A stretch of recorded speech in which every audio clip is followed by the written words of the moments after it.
We're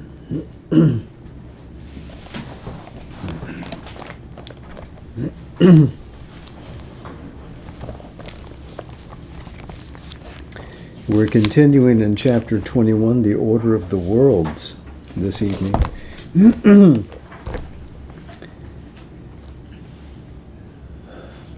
That there is a serried grade of worlds within a larger world. That there are planes of being within the larger cosmic being, each plane having its own substantial reality, yet all derived from a single reality. And so, each plane having an independent reality, a projection, as it were, of Satchit Ananda through its organizing consciousness of the supramental, cascading downwards in an involutionary scheme that arrives in matter and then builds back out of it. A number of questions arise from that.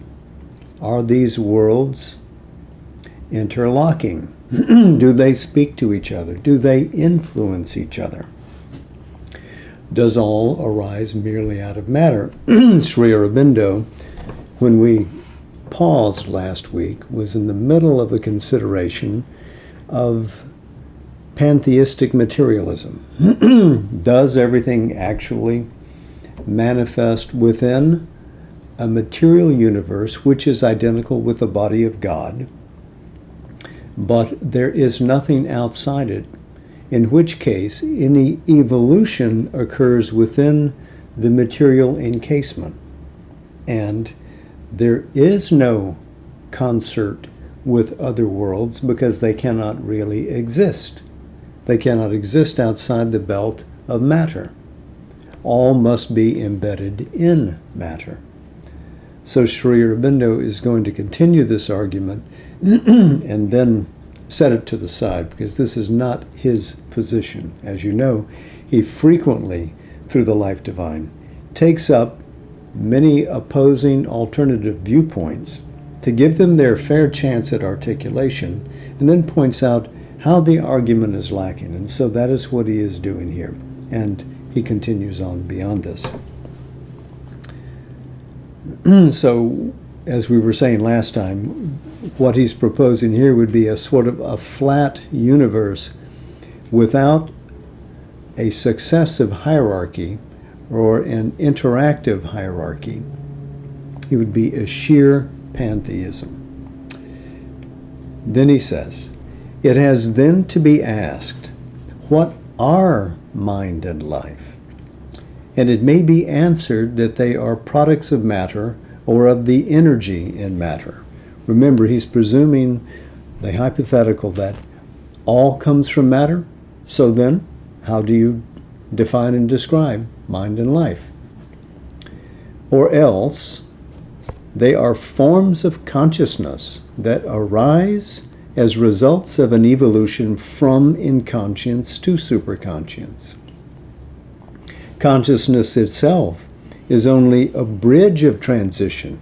It is spirit becoming partially aware of itself before plunging into its normal trance of luminous superconscience. Even if there proved to be planes of larger life and mind, they would only be subjective constructions of this intermediary consciousness erected on the way to that spiritual culmination. But the difficulty here is that mind and life are too different from matter to be products of matter.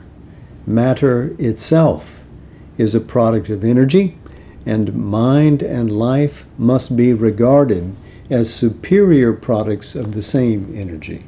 So when he says energy here, you can also read subtly the connotation that he's speaking of a Shakti which is the expression of Chit Tapas. So consciousness, which is power, is the energy that manifests itself and encases itself in matter. Energy has become matter, but energy is more than simply that embodying force that gives structure and form to matter. It is consciousness and it is power. If we admit the existence of a cosmic spirit, the energy must be spiritual. Shakti must be spiritual. Life and mind must be independent products of a spiritual energy and themselves powers of manifestation of the spirit. It then becomes irrational to suppose that spirit and matter alone exist, that they are the two confronting realities, and that matter is the sole possible basis of the manifestation of spirit. The idea of a sole material world becomes immediately untenable. Spirit must be capable of basing its manifestation on the mind principle or on the life principle, and not only on the principle of matter. There can then be, and logically there should be, worlds of mind and worlds of life. There may even be worlds founded on a subtler and more plastic, more conscious principle of matter. Hint, the 7 earths of the Rig Veda. So essentially, you can't have matter below and spirit above, and there not be any interconnecting planes if we're trying to link from one to the other. There must be the bridge of life. There must be the farther bridge of mind. Steps leading upwards in an evolving stairway that leads back to the point of the cosmic origin. 3 questions then arise. Interrelated or interdependent?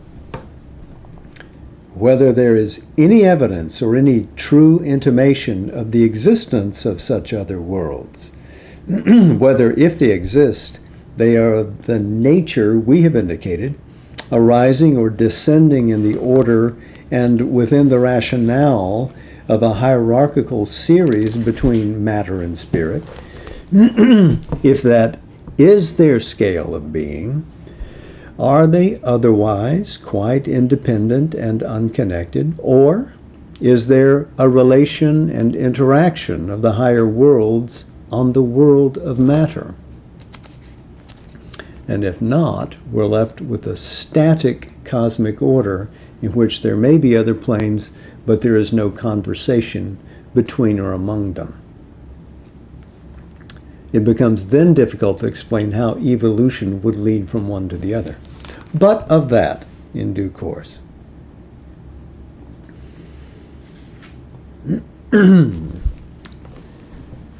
It is a fact that mankind, almost from the beginning of its existence, or so far back as history or tradition can go, has believed in the existence of other worlds and in the possibility of communication between their powers and beings and the human race. In the last rationalistic period of human thought from which we are emerging, this belief has been swept aside as an age-long superstition. All evidence or intimations of its truth have been rejected a priori as fundamentally false and undeserving of inquiry because incompatible with the axiomatic truth that only matter in the material world and its experiences are real. All other experience purporting to be real must be either a hallucination or an imposture or a subjective result of superstitious credulity and imagination, or else, if a fact, then other than what it purported to be and explicable by a physical cause. No evidence could be accepted of such a fact unless it is objective and physical in its character. Even if the fact be very apparently superphysical, it cannot be accepted as such unless it is totally unexplainable by any other imaginable hypothesis or conceivable conjecture. It should be evident that this demand for physically valid proof of a supraphysical fact is irrational and illogical. It is an irrelevant attitude of the physical mind which assumes that only the objective and physical is fundamentally real and puts aside all else as merely subjective. A supraphysical fact may impinge on the physical world and produce physical results.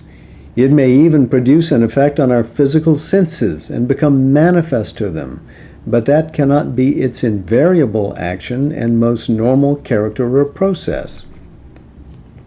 Ordinarily, it must produce a direct effect or a tangible impression on our mind and our life being, which are the parts of us that are of the same order as itself, and can only indirectly and through them, if at all, influence the physical world and physical life.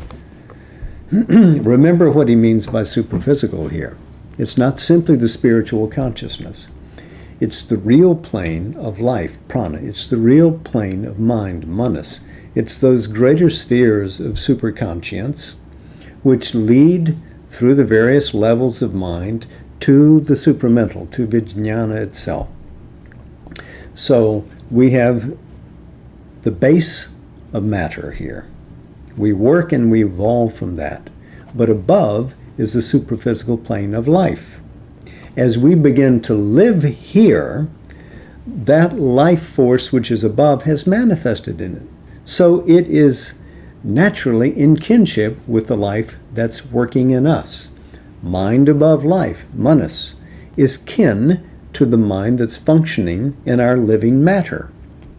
So if those supraphysical worlds wanted to speak to us, why would they register first in the physical body? They would register in those elements which are kin to them, that is, in the thinking mind, in the living being, both of which are encased in matter. So it is not absent of matter that they would express themselves, but express them through the willing and conductive agents which naturally respond to them. To return to his argument then, if it objectivizes itself, it must be to a subtler sense in us and only derivatively to the outward physical sense. This derivative objectivization is certainly possible if there is an association of the action of the subtle body and its sense organization with the action of the material body and its physical organs, then the supraphysical can become outwardly sensible to us. This is what happens, for example, with the faculty called second sight. It is the process of all those psychic phenomena which seem to be seen and heard by the outer senses and are not sensed inwardly through representative or interpretative or symbolic images which bear the stamp of an inner experience or have an evident character of formations in a subtle substance. There can then be various kinds of evidence of the existence of other planes of being and communication with them. Objectivization to the outer sense, subtle sense contacts, mind contacts, life contacts, contacts through the subliminal in special states of consciousness exceeding our ordinary range. Our physical mind is not the whole of us, nor, even though it dominates almost the whole of our surface consciousness, the best or greatest part of us. Reality cannot be restricted to a sole field of this narrowness or to the dimensions known within its rigid circle. So these many areas can impinge upon our larger consciousness and register themselves. So vastly escaping the purview and the province of the physical mind. If it be said that subjective experience or subtle sense images can easily be deceptive, since we have no recognized method or standard of verification, and a too great tendency to admit the extraordinary and miraculous or supernatural at its face value, this may be admitted. But error is not the prerogative of the inner subjective or subliminal parts of us. It is also an appanage of the physical mind and its objective methods and standards. And such liability to error cannot be a reason for shutting out a large and important domain of experience. It is a reason, rather, for scrutinizing it and finding out in it its own true standards and its characteristic, appropriate, and valid means of verification. So yes, we're gullible and we believe too quickly. And while that means that we can make a mistake, error is also an instrument, as he says here, an appanage, a provision for maintenance again, of the physical mind. We make errors on all sides, regardless of what method of investigation that we use. Anything short of the supramental consciousness is prone to error. Physically married to our experience or spiritually married to our experience. We have to be careful. We have to be sensible. We have to look and look. Our subjective being, he writes, is the basis of our objective experience. And it is not probable that only its physical objectivizations are true and the rest unreliable. This is an argument that stands at the very core of the hard problem of consciousness these days, still being argued in all circles of philosophy and psychology. If you take the material as being the basis for all, how do you explain the inwardness of experience? Has not been achieved. Neither side convinces the other side in this problem. It is a problem of epistemology. It is a problem of language. The subliminal consciousness, he continues, when rightly interrogated, is a witness to truth, and its testimony is confirmed again and again, even in the physical and objective field. And remember, the subliminal consciousness to which he refers here is that inner portion of our being. We have a mind, but it's an outward-seeking mind. We have also an inner mind, which sees more vastly and more deeply and more truly. We have an inner life power, which, similarly to the inner mind power, is more heroic, more noble, vaster in its range of possibility and power. We have a purer physical being, capable of greater sensation and tactile knowledge, but it is subtle, and we are engrossed with the external body. But if we attune ourselves to this subliminal consciousness and govern it correctly, then we can gain access to greater knowledge. This is his point. That testimony cannot then be disregarded when it calls our attention to things within us or to things that belong to planes or worlds of a supraphysical experience. At the same time, belief by itself is not evidence of reality. Again, this goes back to our gullibility. If I believe something strong enough, it must be true. No. Sri Aurobindo rejects that out of hand. It must base itself on something more valid before one can accept it. It is evident that the beliefs of the past are not a sufficient basis for knowledge, even though they cannot be entirely neglected. For a belief is a mental construction and may be a wrong building.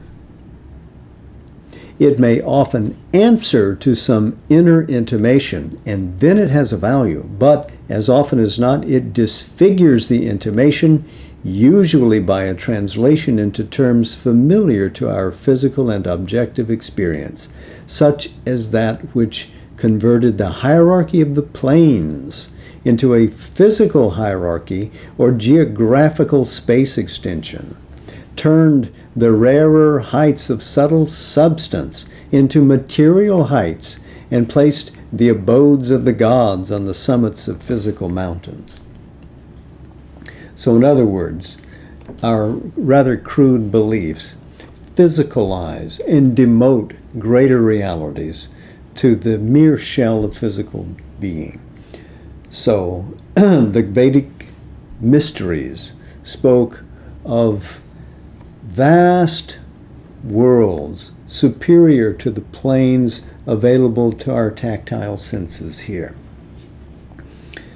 And all the mythologies of East and West have done the same thing and tried to speak about Olympus, or Mount Kailash, being the apex of the worlds, and there the great gods dwell and everything stems from there. No, no, no. They were speaking of tremendous realms beyond, which are available to our inner experience. You can climb the mountain as highly as you wish. You can attain the summit. You will not find there the encampment of Shiva. Parvati will not be there to greet you. If you want to meet them, you have to go into your inner experience. And there you will find out what is infinity and what is auspicious. All truth, supraphysical or physical, must be founded not on mental belief alone, but on experience. And, and you will remember that the very earliest chapters of the Life Divine focused on experience as being veridical. Once you have tested your experience and can weed out all distortion or gross error and attain to a consciousness that truly perceives true forms and true content, then that is the very foundation of your worldview. You can develop a philosophy based on sheer reason, but it will not take you very far if philosophy is not substantiated with a transcendent truth, which finds the means of philosophy to be the best mental equipment through which it can express itself, but never contain it, because always it exceeds it. Then you have a problem, you see. You must have the experience. And philosophy expresses brightly or dimly the greatness of your experience. So back to his sentence. Let's read it again. All truth, supraphysical or physical, must be founded not on mental belief alone, but on experience. But in each case, experience must be of the kind, physical, subliminal, or spiritual, which is appropriate to the order of the truths into which we are empowered to enter. So 3 different belts. The physical experience, we can use our senses for that. The subliminal, we need our inner senses to experience the world of mind, the world of life, the world of matter behind the outer crust of the universe, or the spiritual, which is beyond. Let's read that again. But in each case, experience must be of the kind, physical, subliminal, or spiritual, which is appropriate to the order of the truths into which we are empowered to enter. Their validity and significance must be scrutinized, but according to their own law and by a consciousness which can enter into them, and not according to the law of another domain, or by a consciousness which is capable only of truths of another order. So alone can we be sure of our steps and enlarge firmly our sphere of knowledge.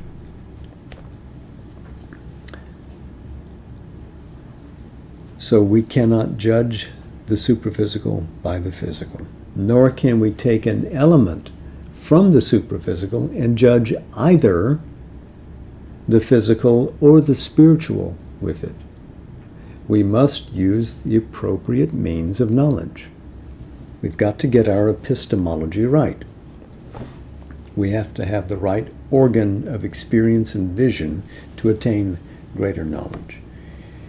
If we scrutinize the intimations of supraphysical world realities which we receive in our inner experience and compare it with the account of such intimations that has continued to come down to us from the beginnings of human knowledge, and if we attempt an interpretation and a summarized order, we shall find that what this inner experience most intimately conveys to us is the existence and action upon us of larger planes of being and consciousness than the purely material plane, with its restricted existence and action, of which we are aware in our narrow terrestrial formula.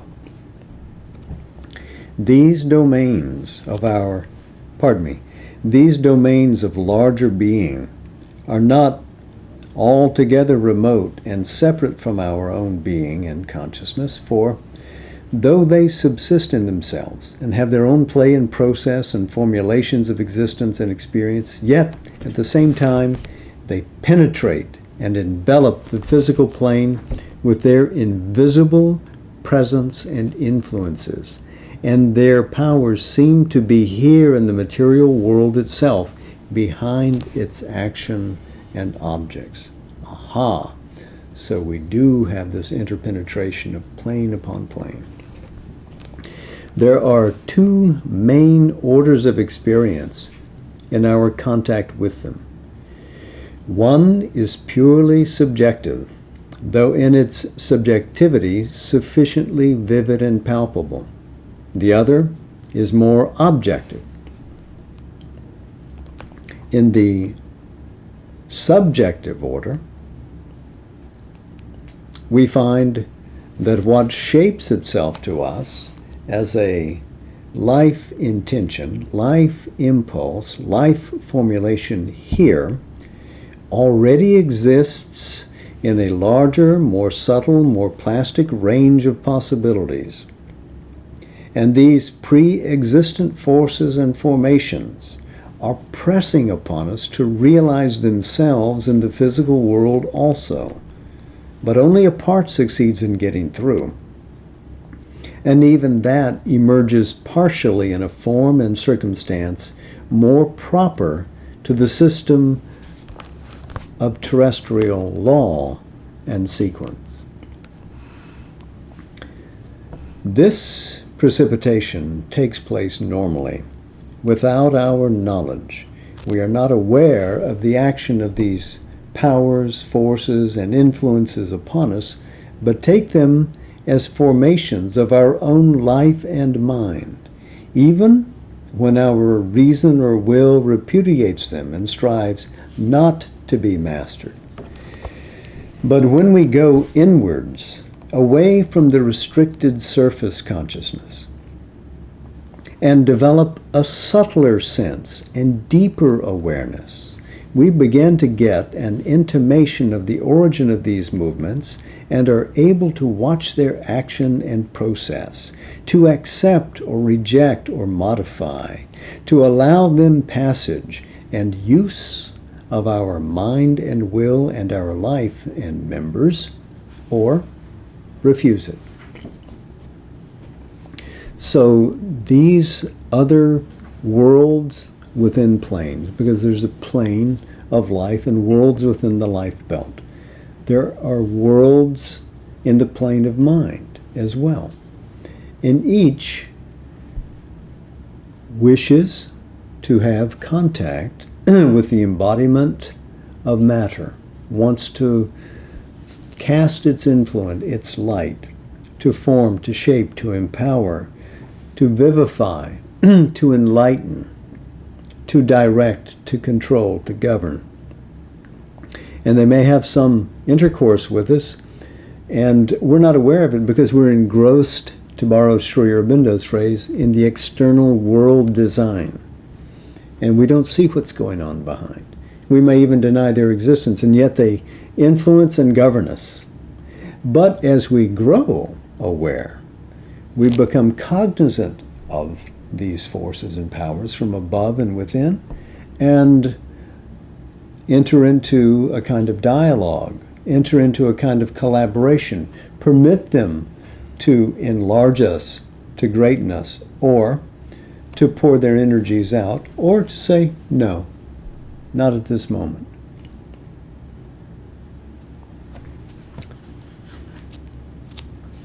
In the same way, we become aware of larger domains of mind, of play, experience, formation of a greater plasticity, a teeming profusion of all possible mental formulations, and we feel their contacts with us and their powers and influences acting upon our parts of mind in the same occult manner as those others that act upon our parts of life.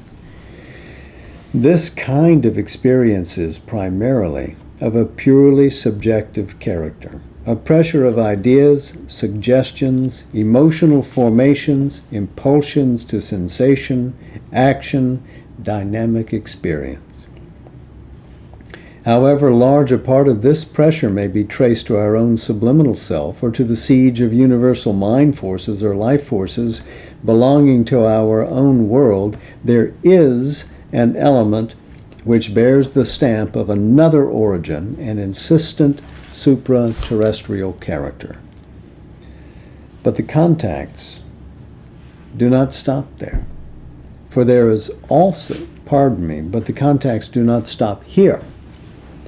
For there is also an opening of our mind and life parts to a great range of subjective-objective experiences, in which these planes present themselves no longer as extensions of subjective being and consciousness, but as worlds. For the experiences there are organized as they are in our own world, but on a different plan, with a different process and law of action, and in a substance which belongs to a supraphysical nature. This organization includes, as on our earth, the existence of beings who have or take forms, manifest themselves, or are naturally manifested in an embodying substance, but a substance other than ours, a subtle substance tangible only to subtle sense, a supraphysical form matter. These worlds and beings may have nothing to do with ourselves and our life. They may exercise no action upon us, but often also they enter into secret communication with earth existence, obey or embody, and are the intermediaries and instruments of the cosmic powers and influences of which we have a subjective experience, or themselves act by their own initiation upon the terrestrial world's life and motives and happenings. So you see how subtle and profound this secret commerce and exchange is. It is possible to receive help or guidance or harm or misguidance from these beings. It is possible even to become subject to their influence, to be possessed by their invasion or domination, to be instrumentalized by them for their good or evil purpose. At times, the progress of earthly life seems to be a vast field of battle between supraphysical forces of either character, those that strive to uplift, encourage, and illumine, and those that strive to deflect, depress, or prevent, or even shatter our upward evolution or the soul's self-expression in the material universe. And of course, this is embodied in much of the profound spiritual mythology of India. This range of contesting forces, good and evil, bright and dark, that then populates itself on earth and playing through human figures exerts influence on human events. And this, of course, we find also figured frequently in Savitri, in other of Sri Aurobindo's fine poetic creations. Some of these beings, powers or forces, are such that we think of them as divine. They are luminous, benignant, or powerfully helpful. There are others that are titanic, gigantic, or demoniac, inordinate influences, instigators or creators often of vast and formidable inner upheavals, or of actions that overpass the normal human measure. So, take a glance at world events, and you will see frequently some larger influence leaning itself into the Earth's events through a receptive personality with done consequences for us here. We must be vigilant.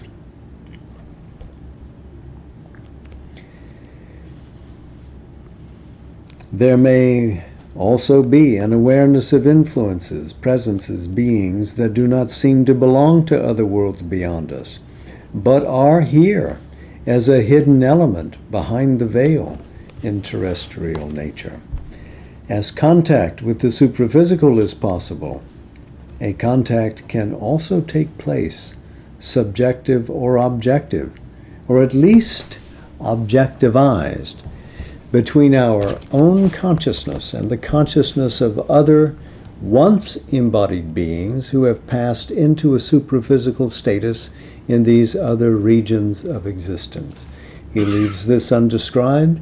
These may be beings which are like us, coming to earth, living and passing on, or it may be those who from other planes have come for the human experience but are not evolving creatures and then returned to the plane from which they descended.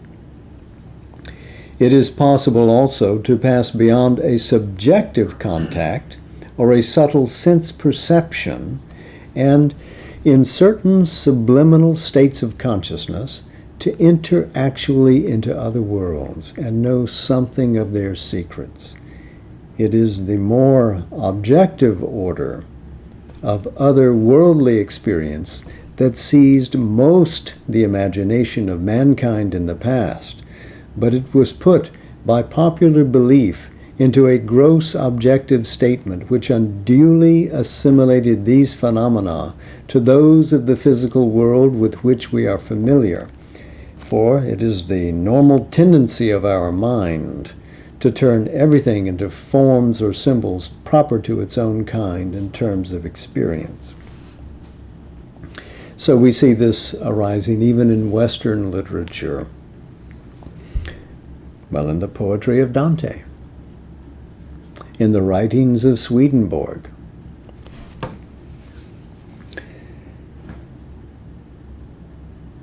But all of this requires us putting on the habitation for us to gain great familiarity with it, of those worlds that we visit.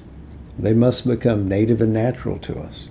We must be able to live in the body of that world and not simply visit it in our internal consciousness, but actually to inhabit, to put on their vestments, to be there as they are. And then we can fully engage. Simply as an experiment of projected consciousness.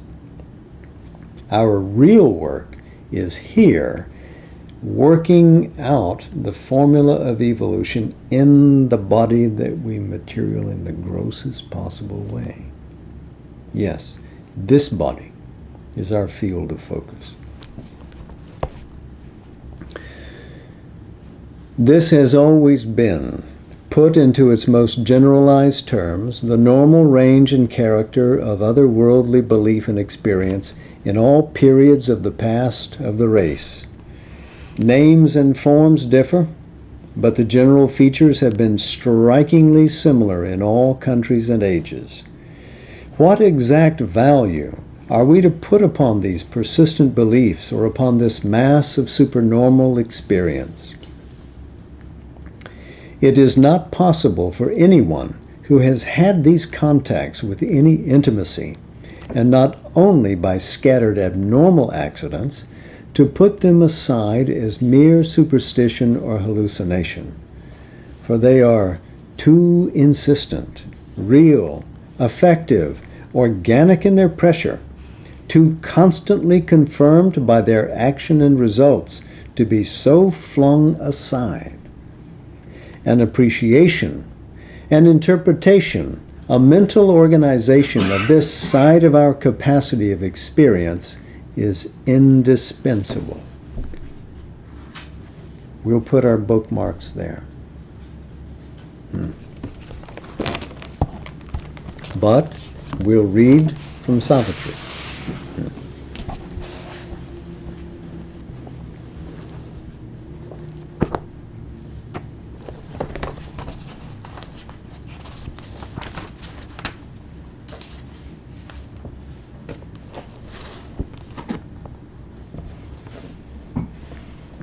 This, perhaps unfairly, is from Book 11, the Book of Everlasting Day, the Soul's Choice and the Supreme Consummation. A march of universal powers in time. The harmonic order of self's vastitudes, in cyclic symmetries and metric planes, harbored a cosmic rapture's revelry, an endless figuring of the spirit in things, planned by the artist who has dreamed the worlds. Of all the beauty and the marvel here, of all time's intricate variety, eternity was the substance and the source. Not from a plastic mist of matter made, they offered the suggestion of their depths and opened the great series of their powers.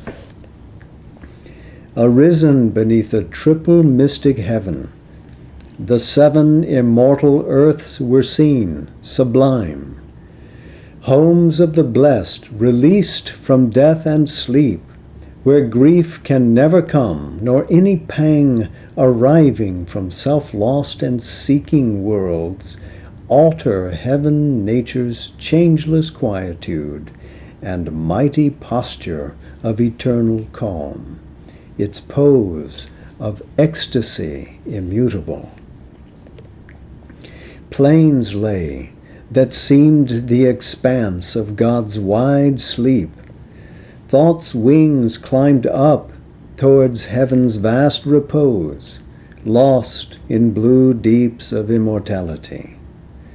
A changed earth nature felt the breath of peace. Air seemed an ocean of felicity, or the couch of the unknown spiritual rest, a vast quiescence swallowing up all sound into a voicelessness of utter bliss. Even matter brought a close spiritual touch, all thrilled with the immanence of one divine.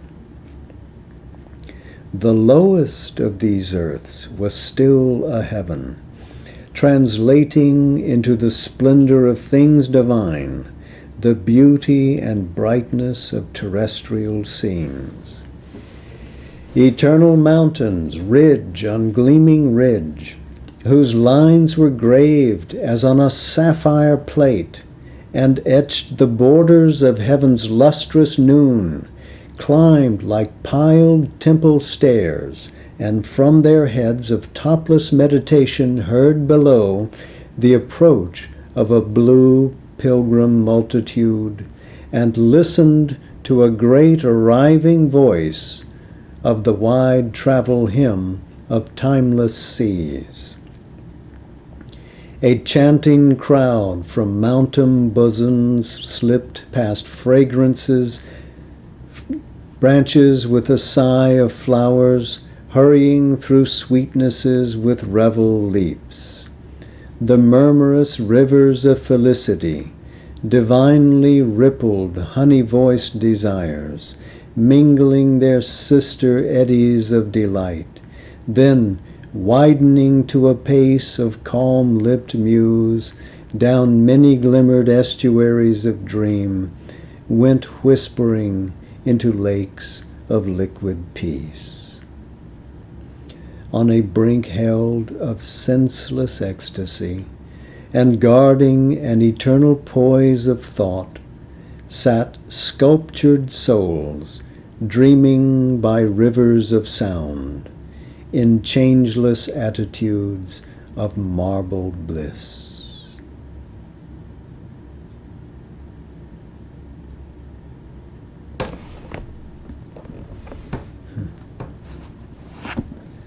I'm tempted to read all the way to the end of the poem.